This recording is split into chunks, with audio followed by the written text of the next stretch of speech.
Hello and welcome to the Basketball Soapbox on the Soapbox Network on YouTube. Thank you guys for joining me. Obviously, it's the NBA playoffs, favorite time of the year if you're an NBA fan. Obviously, there's some playing games. I'll make videos for that after those games have concluded to see who takes on OKC and the Cleveland Cavaliers. But first, let's get into our first round matchups here. First on the docket, we have the Denver Nuggets, who are the 4th seed versus the 5th seed, the Los Angeles Clippers.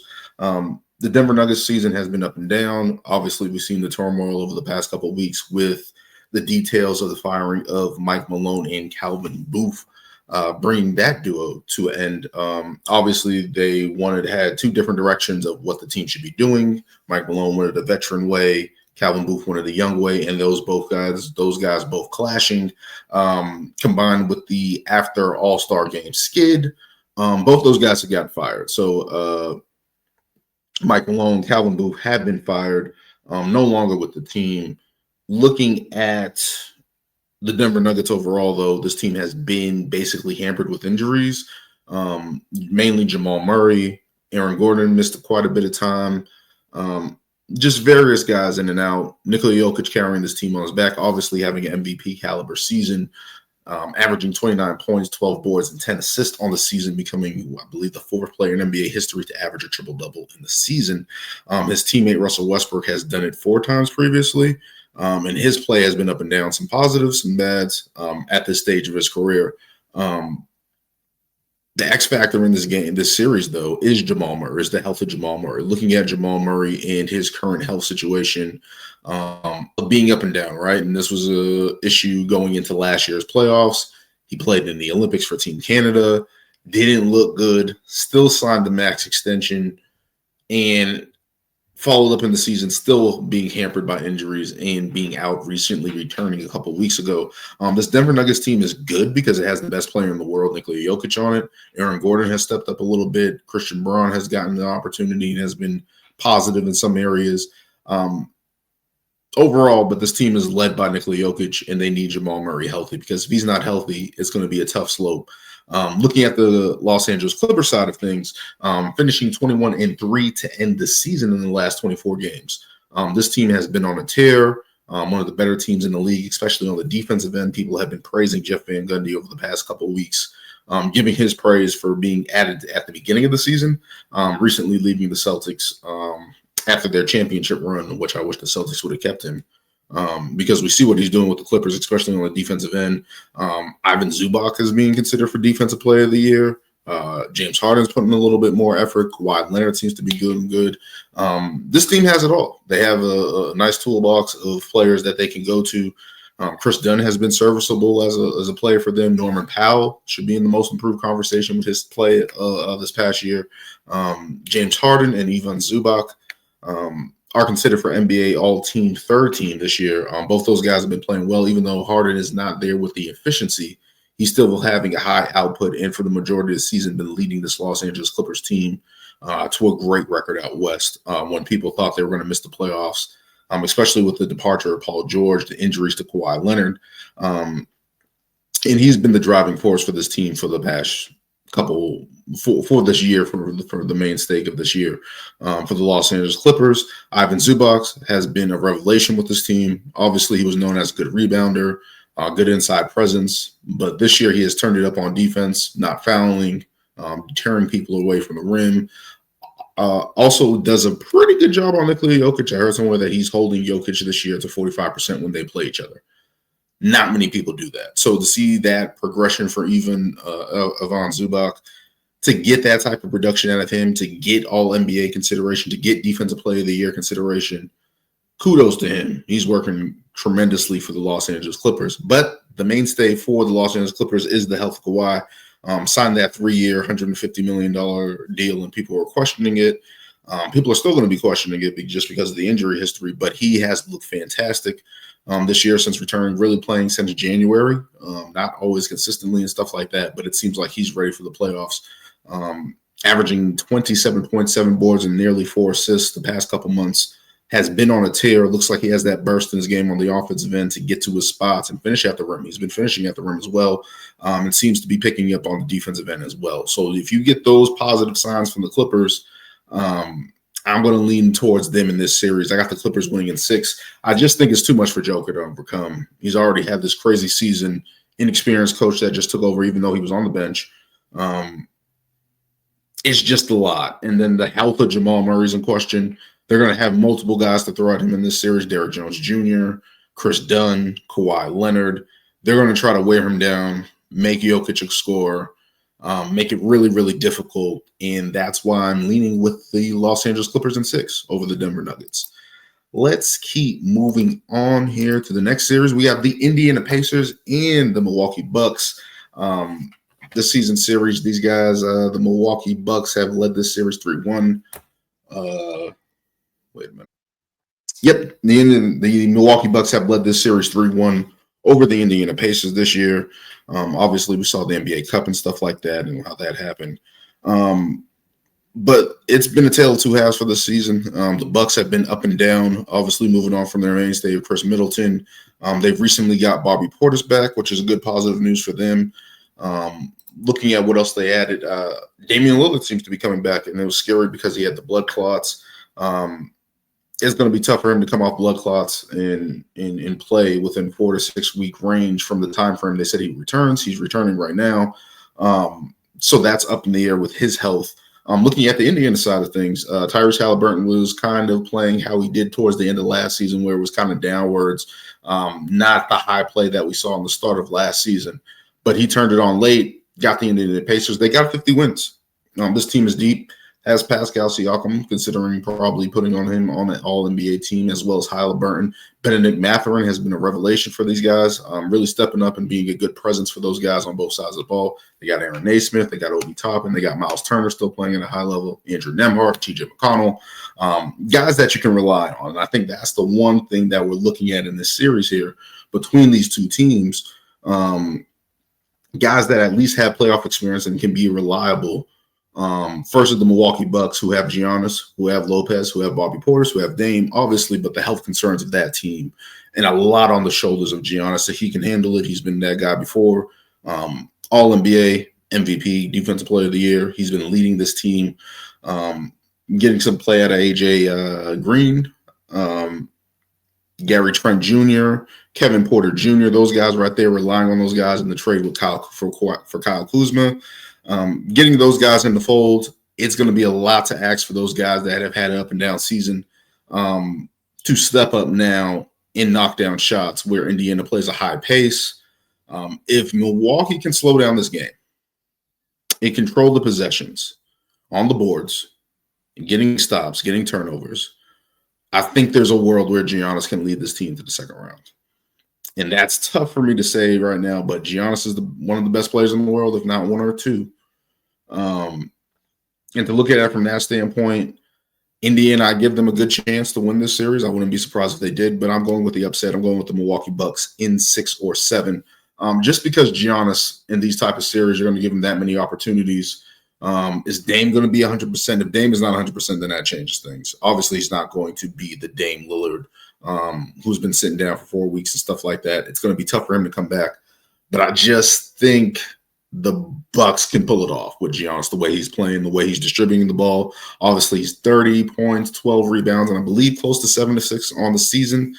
So looking at it from that standpoint, if he can get that production and get that output, I give the Bucks a strong chance to win the series. It's going to be an uphill battle, I know, but I'm going with the upset for this series.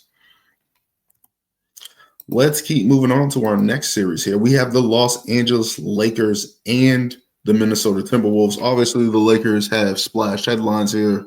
Obviously, with the midseason acquisition of Luka Doncic, which is still a puzzling move. And each day that goes by, each week that goes by, the Dallas Mavericks look worse and worse in those trade negotiations. But that's in the past for now. Looking at the Los Angeles Lakers, you have Luka Doncic, who's feeling comfortable playing at a really, really good level for the Los Angeles Lakers. Looking at a standpoint from LeBron James, who's going to make All-NBA, second team, I believe. At 40 years old, has been playing fantastic for this team. Austin Reeves has been a revelation for this team. Rui Hachimura has been a nice player this year for them. And J.J. Redick, obviously going to get some Coach of the Year consideration with the way he turned things around with his team defensively and offensively. Obviously, that didn't sustain throughout the whole regular season, but to just have that, even that stretch has been impressive for the Los Angeles Lakers. For the flip side, looking at the Minnesota Timberwolves, Anthony Edwards, one of the best players in the league, has been on a tear. I believe he's over 300 threes, really expanding his game to help this team, especially with the additions of Julius Randle, Dante DiVincenzo, trying to make up that production from the Cat leaving, the Cat trade, Cat and Julius Randle trade, where things were looking grim there for a minute, but they were able to turn it around and put together some good basketball.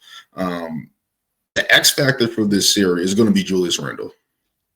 And if Julius Randle can get to a place where he's playing at that All-NBA level that we saw in New York years ago, I believe it's 2021, if he can get back to any revelation of that, and he's been playing good down the stretch for the Minnesota Timberwolves, but in a series like this where he's going to get attacked defensively, can he stay out of foul trouble? Can he hang on that side of the ball? And can he contribute offensively with this team, which is going to be tough? There's mismatches there for the Lakers there on the offensive end. You're going to try to pick on Rudy Gobert. They're going to try to pick on Julius Randle in that front court and see how much they can do. If Rudy Gobert and Julius Randle can rebound this series and stay on the court and not get played off the court, it's a lot to ask for. But I think the Timberwolves have a chance in that regard. But I got to go with the Lakers in 7. You got LeBron James. You got Luka Doncic. 2 playoff wizards on the same team that do the same thing, that can create mismatches, that have an advantage on the offensive end. Can the Lakers hang defensively? I think that's going to come down to the Minnesota Timberwolves making some shots. And then you're asking a lot of Mike Conley and the young guy there. I forgot who they drafted, but yeah. And you're looking at that standpoint. It's like, can they get enough out of that? And if they go small with Naz Reid, how is that going to look as the game goes on? It's going to be interesting. This team split the series 2-2. Both these teams won 2 games apiece.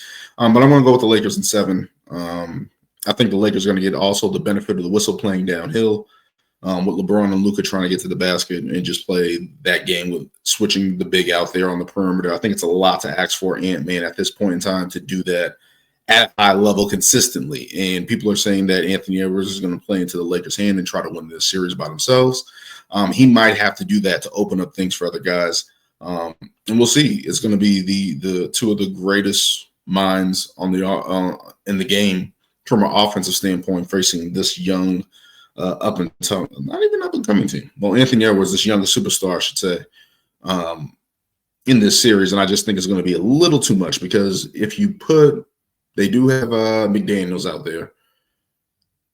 That gives you some versatility on defense. But when they attack those bigs of Rudy Gobert and Julius Randle, I think it's going to be tough. And I just think the Lakers are going to get enough possessions. If Minnesota has a chance, it's going to be on the boards. I think that's how they're going to be able to do that, control the boards, try to take those things away from the Lakers. But obviously, I don't know if it's going to be enough. I think the foul game is going to come into play, and the Lakers have that advantage. So I got the Lakers in 6. All right, let's move on to the next series. We have the New York Knicks, 3 seed versus the 6 seed, the Detroit Pistons. Detroit Pistons turning it around after that disastrous season last season for Monty Williams. Detroit leads the series 3-1. Obviously, there's been some injuries there with OG Anunoby and a couple lineups with the Knicks where guys missed a couple games. But from the games I did see, Cade Cunningham was fantastic. Jalen Duren was fantastic. Malik Beasley was playing pretty good. And that's a big thing, because the Knicks, even though OG Anunoby was out, I don't know, even with him, do they have enough to cover Cade by himself? And that can create open looks. What Michael Beasley has been taking over, has been taking those good shots and taking advantage of those good shots, as well as Tim Hardaway Jr. Tobias Harris has been all right for those guys. Jaden Ivey, they're saying there's rumors of him returning back to basketball activity, but I don't think he's going to be back in time for this. But just impressive from Detroit. They play hard defensively. They rebound with Jalen Duren up front. Looking at Cade Cunningham and what he's been able to do, obviously going to be an all-NBA type player this season. But looking at it from the Knicks side, we got to give them the benefit of the doubt here. I got the Knicks in 6. And I think the Pistons can win the series, but I'm going to go with the Knicks because I think they have enough guys they can call upon Mikal Bridges, OG Anunoby, McBride off the bench. Josh Hart is going to be able to put some effort in there. Karl Anthony Towns, I think, is going to have a pretty good series. And Jalen Brunson is just going to be able to get to the rim. And it's just tough because I don't know if there's enough creators on the side of the ball for the Detroit Pistons to upset the Knicks. And that's where I'm leaning, because I think the Knicks, they're going to get enough shots. Even though their defense hasn't been the best this season, I still think they're going to be able to get enough shots over the Detroit Pistons. Even the Detroit Pistons have been playing fantastic. I believe this is the first time they played each other since 2000. That was with Grant Hill, I believe. I think he broke his foot that series. So that started the injury-prone seasons for Grant Hill. But overall, I just think the Knicks just have enough firepower, have at least enough shooting to give the Pistons some problems in this series. And it's tough because I love what Detroit has been doing. I love the fact that they have turned this whole thing around. Detroit have blocked anyone outside of Detroit buying tickets for their home games. So that's something that's awesome and so cool for that city, because they've been in I believe since 2019, they haven't made the playoffs. 2018, 2019 have not made the playoffs. So to see those guys get back and feed into this and try to rally the city behind them is fantastic. But it's just tough picking against the Knicks team, because I think they have enough guys that can score, enough guys that can get their own shot. And especially if Tibbs gets them into that range where they can. And Tibbs has not been favored by New York fans. He's been playing these guys a lot of minutes, sticking to that old ideology of playing guys. You play your guys. You play your guys starter minutes. You play them 40 minutes and you get the job done. It's the playoffs, so it's a little bit more acceptable. But we see if that wear and tear can wear down on the Detroit Pistons, on the New York Knicks, and see if they can just beat up the Detroit Pistons. But if the Detroit Pistons win one in New York, it's going to get interesting the rest of the way. But I'm going to lean towards the Knicks in 6. Let's continue moving on here to the next series. We have the Houston Rockets versus the Golden State Warriors. Obviously, people have been fiending for this series because what Amen Thompson did to Steph Curry a couple weeks ago, really holding him scoreless, close to scoreless. I think he only scored like 7 points in that game when Amen Thompson was on him. But the Houston Rockets have been fantastic this season. Jalen Green has been stepping up. Alfred Sengun has been pretty good. The scent of Amen Thompson, we're going to see what he is like on this big stage, just on Tate as well. So there's a couple guys here for the Houston Rockets that are just going to be rough riders, Jabari Smith Jr., that they're going to be able to throw at the Golden State Warriors, and we'll see what happens with this series here. Looking at it from the Golden State side of things, 23-8, I believe, since the Jimmy Butler trade. Obviously, we're trying to battle out of the play-in. We're able to win that game against Memphis by the skin of their teeth, battling a bunch of injuries there. And it's going to come down to the Chef and the Butler. Yeah, I just said that. The nicknames for the Curry-Butler duo. And see if they can just get enough possessions out of those guys. And I think down the stretch, I don't know if Houston has enough offense. And that's why I'm leaning towards the Warriors in 6.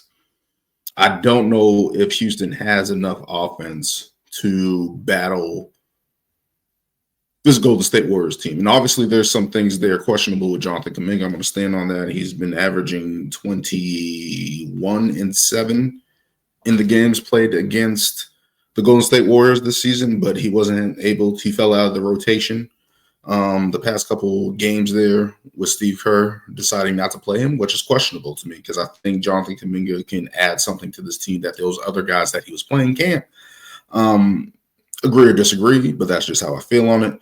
But looking at this team, I think the Warriors are just going to make the most out of the possessions, even though they do turn over the ball, even though Steph Curry does cough it up at certain points in time, and that the Houston Rockets are going to be gung-ho on pressuring Stephen Curry and trying to make him make mistakes, trying to tire him down. This is an older Steph, so it's going to be tough there. So we'll see. It's going to be obviously a defensive matchup style of the Houston Rockets and see if they can find that shooting form that they had in the middle of the season towards January, where they were one of the better shooting teams in the league. It's obviously fallen off. But if they can figure out a way to wear down Steph Curry, they have a chance. And I think people are looking at this upset because they're already looking ahead to a potential matchup of the Lakers and the Warriors, LeBron and Curry having that much star power, Jimmy Butler, Luka Doncic. I think people are looking ahead. And I'm going to give the Houston Rockets their credit. I just don't think right now they have enough to upset this Warriors team. And obviously the Warriors team is bagged down with injuries. Nick and knack injuries to Jimmy Butler and Steph Curry. They're tired. They've been playing all season. Those guys have been wearing down, not much depth, depending on guys who are unknown, unproven. But I think Steph Curry and Jimmy Butler are good enough to win a series. At least a series with Draymond Green. I think they're good enough to win a series here. And I got the Warriors in 6. Even though the Houston Rockets have shown a lot defensively, especially with Ime Udoka putting the battery in those young guys back, it's going to be rocking in Houston, obviously. These teams have gone back, maybe not these iteration of these teams have gone back and forth for the past couple of years, especially with the James Harden, Steph Curry era. Houston was a consistent threat to Golden State during that time. It's completely different now, younger team for Houston, older team, transformational team for the Golden State Warriors. But I just think they get enough possessions out of it. And it's going to be tough because you got Alfred Sengun on Houston, you got Steven Adams on Houston who rebound and play tough on that end down low. It's just, am I going to go the Warriors? Yeah, I'm going to go the Warriors because I just think Jimmy Butler and Steph Curry are going to get enough possessions out of that game. I just think they're going to get enough possessions. It's going to be a valiant effort by Houston. They're going to put up a great fight, but I think they're going to go down kind of like Memphis did, where it's close. They're going to battle. They're going to have some moments where it looks like they're going to win, but I think Golden State just squeaks it out in that series. Let's keep moving on here. Moving on to the Boston Celtics, my Boston Celtics. Let me get it in the frame here. My Boston Celtics versus the Orlando Magic. Orlando actually took this series 2-1 over the course of the season. Am I going to give Orlando any shot on this one? Not really. I think Boston cleans this up in 4 or 5. I think this series is just going to keep trying to get KP, Kristaps Porzingis, reacclimated, just keep getting him touches, getting him ready for the playoffs. Looking at it from that standpoint of JB being hobbled, I think other guys are going to step up, like Derek White and Peyton Pritchard. I think those guys are going to step up. Sam Hauser is going to get a good look. I think those guys are just going to get a good look. And Tatum has been on a tear, all NBA, first team again, probably going to be this year. MVP consideration, even though he's a long shot on the outside. But I just think that the Boston Celtics, especially defending the title from last season, Orlando shouldn't be an issue. There's going to be a game probably where they hiccup and they give up to Orlando. But overall, I got the Boston Celtics winning in 4. And looking at it from Orlando side, Franz Wagner, Paulo Banchero have been fantastic. And it sucked that they got hurt earlier in the season. That kind of derailed the Orlando Magic season to the degree it has. Anthony Black and Cole Anthony were big in the playing game against the Hawks, maybe able to knock down some shots, which is surprising because they're not the best shooting team. I believe they're like 27th in shooting the Rock this season. So looking at it from that standpoint, are they going to be able to get enough shots against the Boston Celtics? I don't think so. And that's why I think that the Boston Celtics have the advantage because they know who they're going to go to on offense. Obviously, Orlando has great defensive guys that can get after it and wear you down, but they don't have Jalen Suggs. They don't really have a point guard that they're confident in at this moment. And it's tough. It's tough when they don't have those assets to battle the Boston Celtics because their offense is just putrid. They run everything through Franz and Paulo, literally bringing up the ball. And I don't think that's a good thing against the Boston Celtics, who can rest and just match up on that end. Obviously, I'm always going to say rebounding is important, but I just think the Celtics have enough depth and too much firepower on the offensive end for the Orlando Magic to compete in this one. So I got the Boston Celtics in 4 or 5. That'll be it for the first round predictions. We're going to obviously get into who OKC and Cleveland plays. If you like this content, please like, comment, and subscribe. And until next time.